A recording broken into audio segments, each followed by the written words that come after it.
सिंधुदुर्ग जिल्ह्यासह इतर जिल्ह्यातील ताज्या घडामोडी पाहण्यासाठी सिंधुदुर्ग 24 तासला सबस्क्राईब करा आणि बेल आयकॉनवर क्लिक करा। सिंधुदुर्ग 24 तास सदैव तुमच्या सोबत। पुढील बातमी पाहणार आहोत विस्ताराने। आंबा काजू बागायतदारांच्या मोर्चासाठी सिंधुदुर्गात दाखल झालेले स्वाभिमानी संघटनेचे नेते तथा माजी खासदार राजू शेट्टी यांच्या विरोधात औषध विक्रेत्यांनी पत्रकार परिषद घेतली। यात त्यांनी शेट्टी यांचा निषेध केला। मात्र शेट्टी यांच्याप्रमाणेच पालकमंत्री नितेश राणे यांनीही गतवर्षी वक्तव्य केले होते, पण त्यावेळी औषध विक्रेत्यांनी तोंड का उघडले नाही? औषध विक्रेते हे पालकमंत्र्यांचे एजंट आहेत का, असे सवाल कणकवलीचे उपनगराध्यक्ष सुशांत नाईक यांनी केला। तर मंत्री राणे यांनीच औषध विक्रेत्यांना शेट्टी यांच्या विरोधात वक्तव्य करायला लावले, असा आरोप सुशांत नाईक यांनी केला। यावेळी नाईक काय म्हणाले ते पाहूया।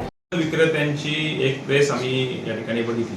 काही औषध विक्रेते म्हणजे कीटकनाशक विक्रेते आणि खत विक्रेते यांची प्रेस झाली आणि सन्माननीय खासदार राजू शेट्टी यांचा त्यांनी निषेध व्यक्त केला। खरं म्हणजे ह्या वक्तव्यावरती मला त्यांना बोलायचं आहे असं की ज्या दिवशी कारण एक वर्षापूर्वी ज्यावेळी थ्रिप्स संकट या आंबा बागायतदार काजूवरती या ठिकाणी घोंगावलेलं होतं, त्यावेळी इथले पालकमंत्री नितेश राणे यांनी सुद्धा असंच वक्तव्य एक ठिकाणी केलं होतं आणि आंबा बागायतदार आणि काजू बागायतदारांनी कुठच्याही कीटकनाशकाचे पैसे देऊ नयेत असे ह्या ठिकाणी त्यांनी सांगितलं होतं। ते मी बघून घेईन, मी काय ते बघून घेईन अशा पद्धतीचं वक्तव्य नितेश राणेंनी सुद्धा केलं होतं।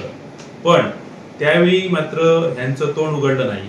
पण आज सन्माननीय राजू शेट्टी साहेब ज्यावेळी बोलतात त्यावेळी मात्र नक्की ते या ठिकाणी प्रेस घेण्यासाठी उभे राहिले। त्याच्या मागे गोड बंगाल काय आहे? हे कोणाचे एजंट म्हणून काम करतायत? हे नितेश राणेचे एजंट म्हणून काम करतायत का या जिल्ह्यामध्ये? कारण ज्या दिवशी पालकमंत्री नितेश राणे बोलतात अशा संदर्भात त्यावेळी तुम्ही तोंड उघडत नाही आणि पण सन्माननीय राजू शेट्टी बोलतात तेव्हा तुमचं लगेच आंबा बागायतदारांच्या विरोधात त्या ठिकाणी वक्तव्य केलं जातं। हे कोण सांगतं तुम्हाला? आमचा थेट आरोप आहे हे पालकमंत्री नितेश राणे यांनी तुम्हाला सांगून घ्यायला लावलेली ही प्रेस आहे आणि त्या राजू शेट्टी यांचा हा अपमान करण्याचा ह्यांना कुठचाही हक्क नाही। कारण खरं म्हणजे आंबा बागायतदार काजू बागायतदार हे ह्यावेळी खरोखरच त्यांच्यावरती संकट जे आलेलं आहे ते शासनाने सुद्धा नोंद घेतलेलं आहे की 90% 85 ते 90% संकट या आंबा बागायतदारांना नुकसान झालेलं आहे आणि अशी नोंद सरकारी या ठिकाणी घेतलेली आहे। पण पंचनामे या ठिकाणी झालेले नाहीत, पण नोंद घेतलेली आहे। आणि अशा अवस्थेमध्ये ही जी जेव्हा तुम्ही प्रेस घेता त्यावेळी त्यांच्या जखमेवर मीठ सोडल्यासारखं होतं। खरं म्हणजे ते सांगतात याच्यामध्ये की 90 कोटीचं आम्ही दरवर्षी या ठिकाणी औषधं विकतो, खतं विकतो। मग ह्यावेळी 90 कोटीची जर औषधं तुम्ही आंबा बागायतदार आणि काजू बागायतदारांच्या जीवावरती इथल्या शेतकऱ्यांच्या जीवावरती विकत असाल तर त्यांच्याबद्दल तुमची कृतज्ञता असणं सुद्धा तुमचं कर्तव्य आहे। आणि अशा विक्री करता त्यावेळी तुम्ही त्यांचं व्याज पण मागच्या वेळी असा विषय पण आलेला होता ज्यावेळी आंबा बागायतदार काजू बागायतदारांचा की तुम्ही याचं व्याज पण घेता। ज्या दिवशी तुम्ही त्यांचं उधारी देता त्यांना त्याचं वर्षभराने किंवा 6 महिन्यांनी त्यांनी जर पैसे दिले त्याचं व्याज घेता, ह्याचा कोण निषेध करणार आहे? खरं म्हणजे ही स्थिती झालेली आहे। खरं म्हणजे खोटं बोलून मागच्या वेळी जेव्हा थ्रिप्स आला आणि त्यावेळी औषध विक्री तुम्ही केला, जी औषध विक्री केला ती तुम्ही खरं बोलून केलं होतं का? तुम्ही खोटं बोलूनच सांगितलं ना की ही थ्रिप्स औषध आहे आमच्याकडे, हे तुम्ही घ्या, हे थ्रिप्स वरती वापरा। या थ्रिप्स वरती वापरून त्याचा काही फरक पडला काय? त्या आंबा बागायतदारांना काही फरक पडलेला नाही। त्यामुळे खूप मोठी उधारी आंबा बागायतदारांची या ठिकाणी या थ्रिप्सच्या औषधामुळे झाली।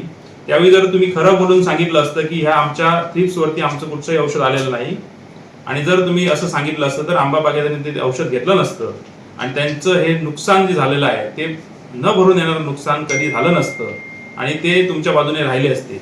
आणि मी त्यांना सांगतो की ह्या ठिकाणी आंबा बागायतदारांच्या बरोबर आम्ही आहोत। ही आंबा बागायतदारांचा गुन्हेगारांची भूमिका आमच्याबद्दल ठेवू नका अशी एक त्यांनी भावना ठेवलेली आहे। त्या प्रेसमध्ये आम्ही वाचलं।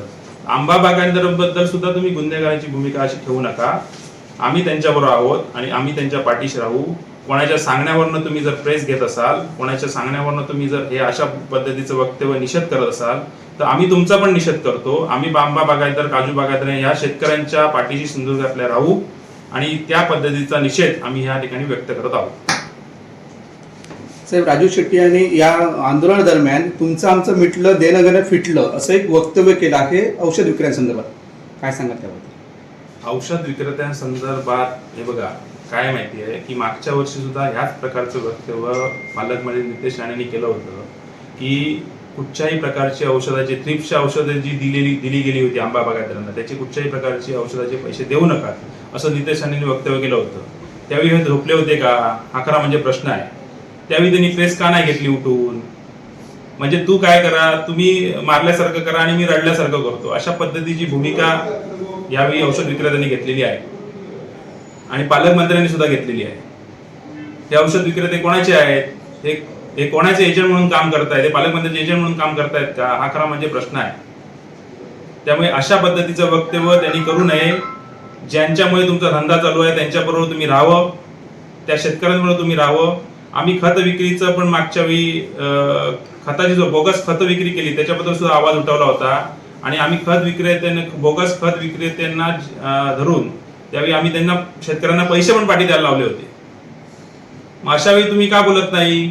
अशा वेळी बाहेर येऊन तुम्ही का बोलत नाही की हे खत बोगस विक्री केली? मागच्या वेळी थ्रिप्सचा विषय होता, थ्रिप्सच्या कीटकनाशकाचा विषय होता, त्यावेळी बाहेर पडून तुम्ही सांगितलं पाहिजे होतं की ही औषधं बोगस आहेत म्हणून, ही औषधं घेऊ नका म्हणून. पण ती औषधं घेतली गेली शेतकऱ्यांकडनं आणि त्याची मोठी उधारी या ठिकाणी या जिल्ह्यामध्ये औषध विक्रेत्यांची शेतकऱ्यांकडनं झाली आणि त्याची वसुली आतापर्यंत ते करत आहे. अधिवेशन संपण्यापूर्वी आंबा आणि काजू बागायतदारांना नुकसान भरपाई दिली जाईल असं मुख्यमंत्र्यांनी आश्वासन दिल्याची माहिती पालकमंत्र्यांनी दिली.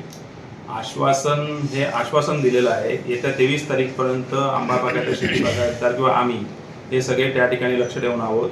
ती जी नुकसान भरपाई आहे त्यांची हेक्टरी जवळजवळ 5 लाख रुपये या ठिकाणी देण्यात येणार असं त्यावेळी त्यांची मागणी आहे. 5 लाख रुपये आंबा बागायतदारांना आणि काजू बागायतदारांना 3 लाख रुपये अशी मागणी त्यांची आहे. किती ही नुकसान भरपाई देत आहे सरकार, ह्याच्यामध्ये 23 तारखेच्या आत त्यांना करणं गरजेचंच आहे. कारण हा आंबा बागायतदार, शेती बागायतदार नाहीतर रस्त्यावर उतरणार आहे. त्यामुळे ही रस्त्यावर उतरण्याची भीती पालकमंत्री नितेश राणे आहे. त्यामुळे त्यांनी ती जाहीर करावी लवकरात लवकर, नाहीतर हे शेतकरी रस्त्यावर उतरल्याशिवाय राहणार नाही. सिंधुदुर्ग जिल्ह्यासह इतर जिल्ह्यातील ताज्या घडामोडी पाहण्यासाठी सिंधुदुर्ग 24 तासला सबस्क्राईब करा आणि बेल आयकॉनवर क्लिक करा. सिंधुदुर्ग 24 तास सदैव तुमच्या सोबत.